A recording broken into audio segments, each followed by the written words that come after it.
जय श्री कृष्णा। आइए सुनते हैं बुधवार के दिन भगवान बुद्ध देव की यह कथा। समतापुर नगर में मधुसूदन नामक एक व्यक्ति रहता था। वह बहुत धनवान था। मधुसूदन का विवाह बलरामपुर नगर की सुंदर लड़की संगीता से हुआ था।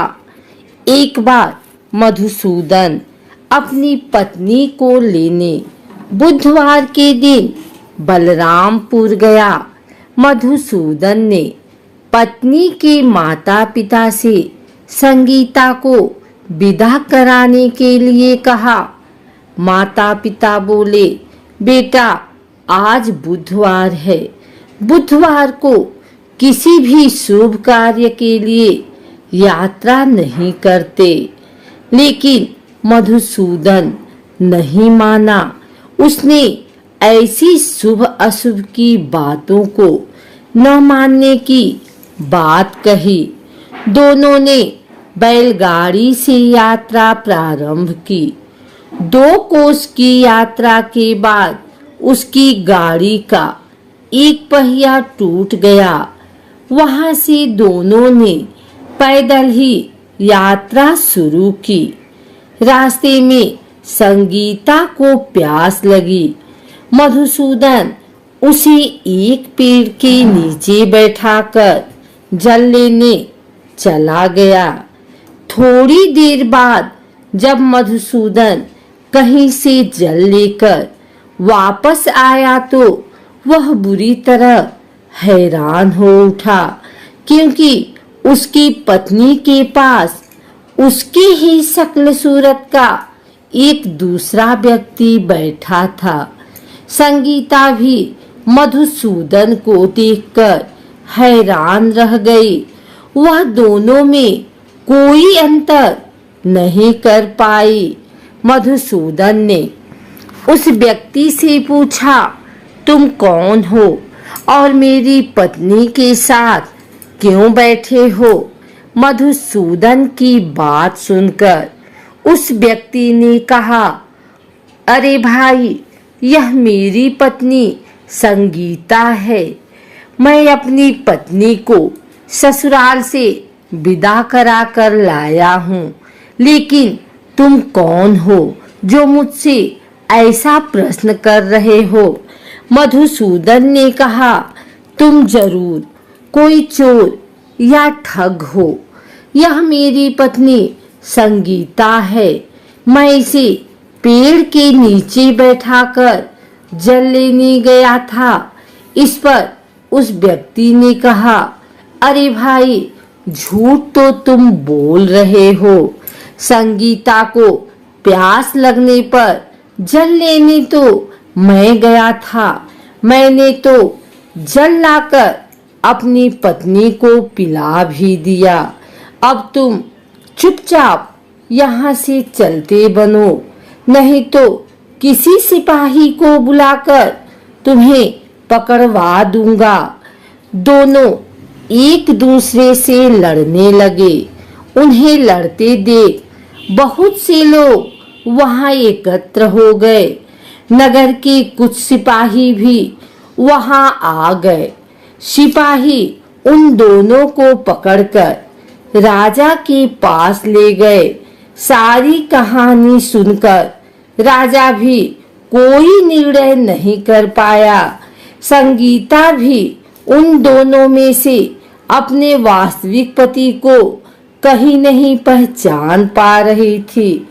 राजा ने दोनों को कारागार में डाल देने के लिए कहा। राजा के फैसले पर असली मधुसूदन भयभीत हो उठा। तभी आकाशवाणी हुई, मधुसूदन, तूने संगीता के माता पिता की बात नहीं मानी और बुधवार के दिन अपने ससुराल से प्रस्थान किया।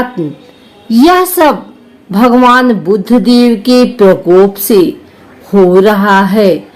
मधुसूदन ने भगवान बुद्ध देव से प्रार्थना की कि हे भगवान बुद्धदेव, मुझे क्षमा कर दीजिए, मुझसे बहुत बड़ी गलती हुई। भविष्य में अब कभी बुधवार के दिन यात्रा नहीं करूंगा और सदैव बुधवार को आपका व्रत किया करूंगा। मधुसूदन के प्रार्थना करने से भगवान बुद्धदेव ने उसे क्षमा कर दिया। तभी दूसरा व्यक्ति राजा के सामने से गायब हो गया।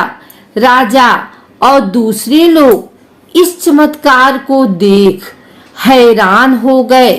भगवान बुद्धदेव की इस अनुकंपा से राजा ने मधुसूदन और उसकी पत्नी को सम्मान पूर्वक विदा किया। कुछ दूर चलने पर रास्ते में उन्हें बैलगाड़ी मिल गई। बैलगाड़ी का टूटा हुआ पहिया भी जुड़ा हुआ था। दोनों उसमें बैठकर समतापुर की ओर चल दिए। मधुसूदन और उसकी पत्नी संगीता दोनों बुधवार का व्रत करते हुए आनंद पूर्वक जीवन यापन करने लगे। इस तरह भगवान बुद्धदेव की कृपा से उनके यहाँ खुशियां बरसने लगी। इस तरह जो स्त्री पुरुष विधिवत बुधवार का व्रत करके व्रत सुनती है, भगवान बुद्धदेव उनकी सभी मनोकामना पूर्ण करते हैं। आइए सुनते हैं बुधवार पूजन विधि।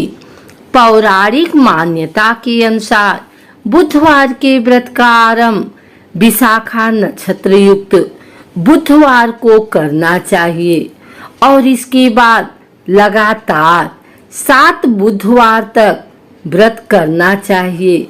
व्रत शुरू करने से पहले गणेश जी सहित 9 ग्रह पूजन करना भी जरूरी माना जाता है।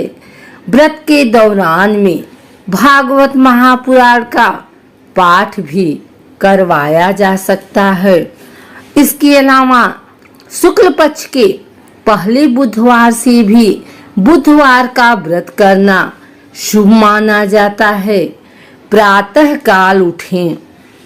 नित्य क्रिया से निपटने के पश्चात स्नान आदि से स्वच्छ होकर भगवान बुद्ध की पूजा करनी चाहिए। व्रती हरे रंग की माला या वस्त्रों का प्रयोग करे तो उत्तम रहता है। यदि पूजा के लिए भगवान बुद्ध की प्रतिमा न मिले तो भगवान शिव शंकर की प्रतिमा के निकट भी पूजा की जा सकती है। दिन भर के व्रत के पश्चात शाम को भी पूजा करनी चाहिए और केवल एक समय भोजन करना चाहिए। व्रत में हरे रंग के वस्त्र, फूल या सब्जी आदि दान करने चाहिए। इस दिन एक समय दही, मूंग दाल का हलवा या फिर हरी वस्तु से बनी चीजों का सेवन करना चाहिए। कहते विधि विधान से अगर इस व्रत को किया जाए तो जीवन में सुख शांति रहती है और घर धन धान्य से भरे रहते हैं। माता लक्ष्मी भी व्रती की मनोकामनाएं पूर्ण करती हैं।